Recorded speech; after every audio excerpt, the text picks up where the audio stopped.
Hello student, good morning. How are you children. बच्चों, आज आप जो सीखेंगे उसे कहते हैं हम क्रिया। क्या सीखेंगे हम? नया क्रिया। क्रिया किसे कहते हैं?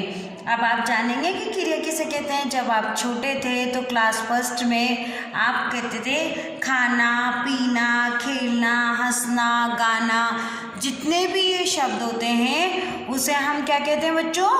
क्रिया कहते हैं। क्या कहते हैं हम उन्हें? क्रियाएं कहते हैं। अब क्रिया की परिभाषा क्या है और धातु क्रिया क्या है, क्रिया के कितने भेद होते हैं, ये आपको थोड़ा थोड़ा हम समझाएंगे ताकि आप जो सेकंड क्लास में पढ़ते हैं तो थोड़ा सा आपको समझ में आएगा। पहले जब आप फर्स्ट क्लास में थे तो आपको मैंने ये बताया था कि जिन भी शब्दों के पीछे ना लगता है उससे आप पहचानेंगे कि ये क्रिया है। खाना, पीना, खेलना, गाना, हंसना, रोना, तो ये जितने भी शब्द हैं ये क्या है? ना है, तो इन्हें हम क्रिया कहेंगे। अब है क्रिया। तो बच्चों क्रिया देखिए आप, ये क्या लिखा हुआ है? क्रिया। अब आप परिभाषा देखिए इसकी कि क्रिया किसे कहते हैं? जिन शब्दों से किसी काम के करने या होने का ज्ञान होता है वे क्रिया कहलाते हैं। जिन शब्दों से किसी काम के करने या होने का ज्ञान होता है वह शब्द क्रिया कहलाते हैं। अब आप पिक्चर देखिए और मैं आपको बताती हूँ कि क्रिया में क्या क्या हो रहा है। देखिए बच्चों, ये क्या है? लड़की है, ये क्या कर रही है? नाच रही है। तो नाचना ये क्या हो गई हमारी? क्रिया। ये क्या कर रही है? पढ़ रही है, तो क्या हो गई? पढ़ना, तो ये हो गई हमारी क्रिया। ये क्या कर रही है? खाना खा रही है, तो खाना, तो ये क्या हो गई हमारी? क्रिया हो गई। राहुल हंस रहा है तो हंसना, तो ये क्या हो गई हमारी? क्रिया। तो हंसना, तो खाना, पीना, खेलना, रोना, ये सब क्या है? हमारी क्रियाएं हैं।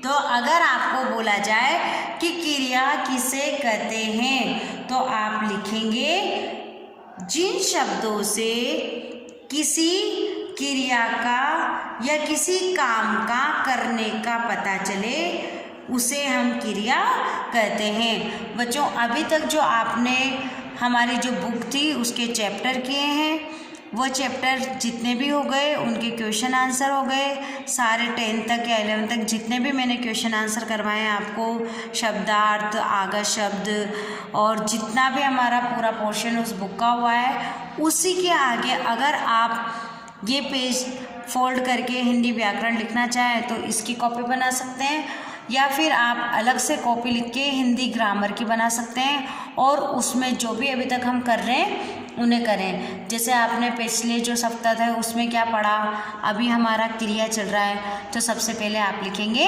क्रिया, डेट डालेंगे, क्रिया लिखेंगे, फिर उसके बाद आप क्वेश्चन लिख दूंगी मैं आपको समझा के।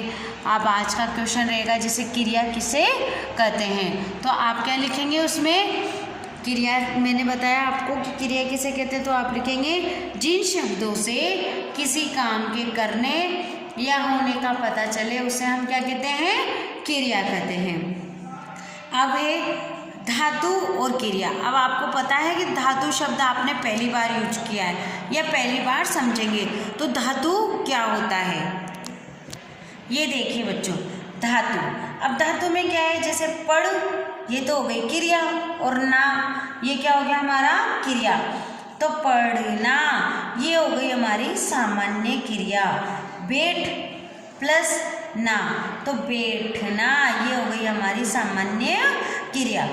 धातु क्रिया, धातु हो गई हमारी ना और क्रिया हो गई हमारी लिख, तो लिख प्लस ना, उठ प्लस ना, लिखना, उठना, सामान्य क्रिया, लिखना और उठना, तो ये हो गई बच्चों हमारी धातु क्रिया या सामान्य क्रिया। अब है हमारे क्रिया के भेद। आपको ये क्वेश्चन दिया जाए कि क्रिया के भेद कितने होते हैं, तो आप बताएंगे क्रिया के 2 भेद होते हैं। क्या बताएंगे आप? क्रिया के 2 भेद होते हैं। एक होता है कर्म के आधार पर और दूसरा होता है संरचना के आधार पर।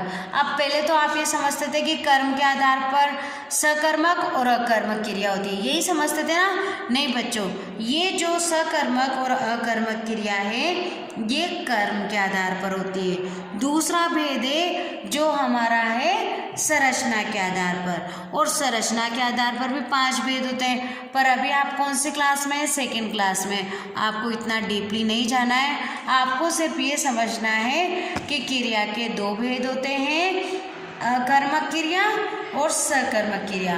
अब अकर्मक क्रिया किसे कहते हैं और सकर्मक क्रिया किसे कहते हैं ये कल की वीडियो में आप देखेंगे। तो आज जितना कराया है उसे समझिए और अपनी नोटबुक में नोट कीजिए। क्रिया किसे कहते हैं, क्रिया के कितने भेद होते हैं और कौन कौन से भेद होते हैं। तो बच्चों कल की वीडियो में आप आगे समझेंगे। Thank you.